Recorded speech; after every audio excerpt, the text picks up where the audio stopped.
আল্লাহ পাক আদম আলাইহিস সালামকে ডাকলেন, ডেকে বলছেন, আদম এবং হাওয়া তোমরা দুজন, এবার তুমি আর তোমার স্ত্রী হাওয়া তোমরা জান্নাতে থাকো। জান্নাতের যেখান থেকে ইচ্ছা তোমরা ফল খাও বা যা ইচ্ছা তাই করো। একটা বিষয়, এই যে গাছটা দেখছো, এই গাছের কাছেও যাবে না। আর জান্নাতে তারা থাকতে লাগলেন। এবার ইবলিস তো আর হাল ছেড়ে দেয় নাই। সে কি বলেছিল? ডান বাম সামন পিছন সব দিক থেকে আসবে। সে এসে ওয়াসওয়াসা দেয়।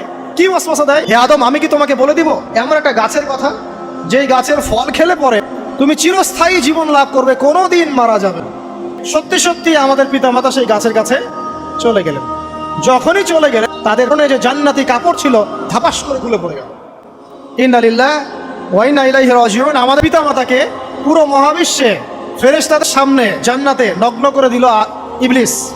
যেই কালিমা দিয়ে তারা তওবা করতে পারেন, সেই কালিমা হতে রব্বানা যালামনা আনফুসানা ওয়া ইল্লাম তাগফির লানা ওয়া তারহামনা লানাকুনান্না মিনাল খাসিরিন। এই দোয়া শিখে নিয়ে আদম এবং হাওয়া আলাইহিস সালাম তওবা করলেন।